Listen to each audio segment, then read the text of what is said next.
Hello. Bon, je crois que c'est le moment de tout expliquer de mon rendez-vous psy, savoir ce qu'il s'est passé. Donc avec mon chat, on va blablater. Mardi, j'avais un rendez-vous psy que je n'avais pas eu depuis plus d'un mois. Et mon état mental de ce moment-là était encore pire qu'il y a quelques semaines. C'est-à-dire que mon mental, il y a un an, était ici. Puis il y a 6 mois, il s'est abaissé au niveau de ici. Et depuis, il faisait que de descendre. Jusqu'à il y a quelques semaines où Moral a fait une chute vertigineuse. Et cette chute vertigineuse, ne m'aidait pas du tout, il faut le dire. Parce que la dépression, c'est extrêmement fun. C'est-à-dire que tous les symptômes super chouettes de la dépression, je les avais, moi. On avait parlé ici sur les réseaux que ça n'allait pas super fort, que j'allais pas super bien. Et j'ai pu en discuter avec plusieurs d'entre vous. Non, opium! Merci le chat. On m'a tous dit un peu la même chose, qu'il fallait que j'en parle à ma psychologue. Chose évidente. Ce que j'ai réussi à faire, c'était ma pire séance. C'est-à-dire qu'on abordait que des sujets qui étaient compliqués pour ma séance de psy, mais ça m'arrive d'avoir des petites larmes aux yeux. Là, j'ai pleuré, genre je me suis effondrée. Ça m'arrive beaucoup d'ailleurs en ce moment. Ma psychologue a fait la conclusion qu'effectivement, ça n'allait pas bien. Elle m'a dit qu'une hospitalisation, ça serait peut-être bénéfique vu mon état, et elle m'a conseillé d'aller faire une évaluation psy au CAOL, donc c'est le bâtiment où je faisais les évaluations psy. En gros, dans mon centre, si vous connaissez pas, c'est un peu les urgences. C'est le bâtiment à l'extérieur du centre qui est ouvert tout le temps. L'hospitalisation à ce moment-là, elle est quand même beaucoup envisagée. Elle a quand même appelé CASA, donc c'est un peu l'hôpital psy pour les adolescents, où j'ai été déjà hospitalisée une première fois. Bien sûr, je dois rentrer chez moi, je n'ai pas le droit d'être seule. Il faut que je sois accompagnée de ma maman. Sauf que ma maman travaille à la maison et que la maison est à 1 heure de route et que ma maman est censée finir à 19h30. Je pars en taxi, parce que bien sûr, j'étais en taxi. Pendant ce trajet, la psychologue appelle ma maman. Ma maman s'arrange pour finir son travail plus tôt, s'occuper de mon frère, gérer tout ce qu'il y a à gérer. Je rentre à la maison, 11h30. Je goûte, je prépare ma valise, 16h30, on repart. On arrive au CAOD, on est assez vite reçu par un infirmier à qui on doit expliquer pourquoi on est là. Alors, qu'est-ce qu'on explique dans ces situations? C'est la psychologue qui m'a envoyé parce qu'elle a dit que j'allais pas très bien. On signe quelques papiers, tout ça. L'infirmier part et laisse sa place à un second infirmier. Une fac super drôle, comme c'était ma maman qui était en train de signer, c'est elle qui avait le stylo du premier infirmier. Et le premier infirmier est revenu dans la pièce nous dire que ce stylo c'était le signe de ne pas le donner au deuxième infirmier. Car en fait, les infirmiers se font la guerre des stylos. Quand ma maman a fini de remplir tous les papiers, le second infirmier demande à ma maman de sortir de la pièce, se pose devant moi et me dit « Alors, qu'est-ce qui se passe ?»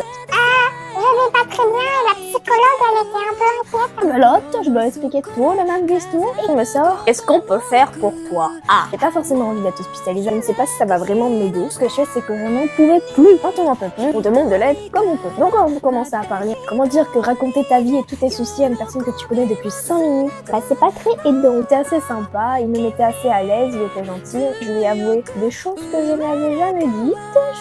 Assez vite, je lui parle d'un antidépresseur, ça serait peut-être utile, parce qu'il m'a dit que lui, l'hospitalisation, franchement, il n'en voyait pas l'avantage, ça allait pas vraiment m'aider. Donc il m'a dit que oui, l'antidépresseur, c'est une très bonne solution, parce que on va dire que ça fait à peu près 2 ans, mon moral tombe profondément. Là, il est très très profond. On peut même voir un petit cratère qui a commencé à se former. Moral, où es-tu, Moral? On commence à parler un peu des antidépresseurs. Forcément, je lui dis, moi, mes craintes, donc il m'en dit quelques-uns qui peuvent éviter ces craintes. Il me demande de rapporter ma maman. Je lui explique à peu près tout ce qu'on a pu parler. On blablate, on blablate, on blablate. Et on ressort toutes les deux de la pièce et on attend dans le couloir. Ce que je ne savais pas, c'est qu'il y a aussi les chambres, peut-être d'urgence, mais des gens qui sont hospitalisés dans ces services-là. On entendait des gens. Il y en a une qui voulait appeler sa maman, un qui voulait se doucher. On entendait aussi les infirmières papoter. Apparemment, il y en a un qui est mort et il y a quelqu'un qui l'a ressuscité. C'est ce qu'il a raconté. On attend.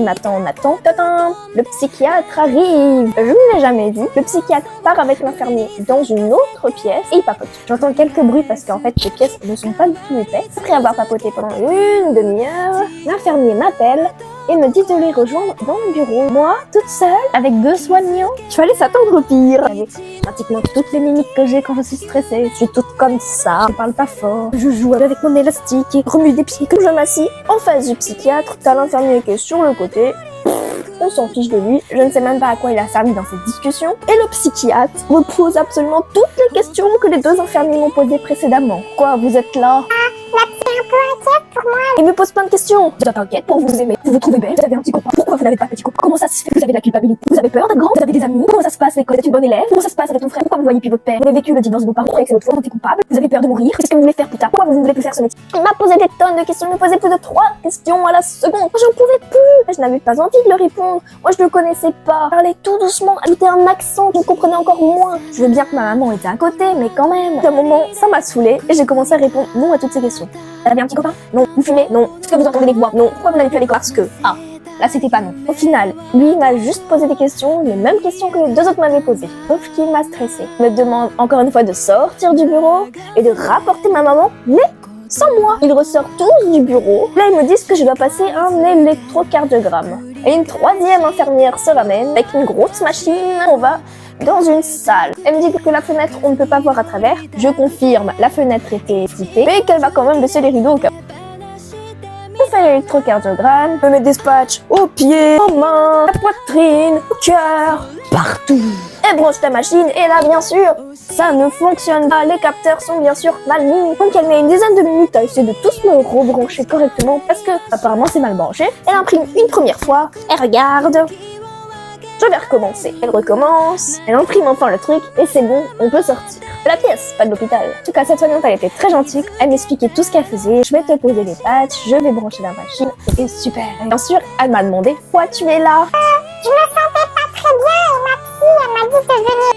J'ai répété ça 4 fois dans ma journée. Je sors de la pièce, ma maman est surprise de me voir venir aussi vite, alors que ça faisait quand même 20 minutes que j'étais dans la salle. Poireaute encore dans le couloir, je ne m'assois plus sur la chaise, c'est mort, j'ai trop mal aux fesses. Et l'infirmier se finit enfin par sortir du bureau avec l'ordonnance pour l'antidépresseur. Et alors que je croyais enfin pouvoir partir, rentrer chez moi, retrouver ma maison, manger car j'avais la dalle. Et non, car il fallait le premier cachet pour le lendemain. Il demande alors à une 4e infirmière d'aller le chercher. Elle part, elle met quand même longtemps pour aller chercher un pauvre petit cachet et elle revient. Il était 20h30, elle est arrivée à 17h30, on est resté 3 heures, plus les 2 heures de route, ça me faisait 5 heures. Et donc depuis comment je vais, c'est-à-dire qu'au jour d'aujourd'hui, je l'ai pris seulement 2 fois. Donc j'ai pas d'effets, ni des effets néfastes, des effets positifs. La chose, c'est que je suis un peu soulagée d'en avoir parlé, de dire que j'allais pas très bien. Savoir que je vais avoir un suivi encore plus suivi. On va aussi parler d'autres choses comme la thérapie cognitive. Et je vais avoir de nouveau un suivi avec un psychiatre à cause du médicament. Car mon psychiatre est parti dans un autre site, du coup mon suivi a été arrêté.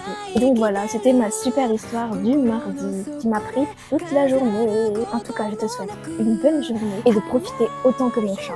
Ou pas.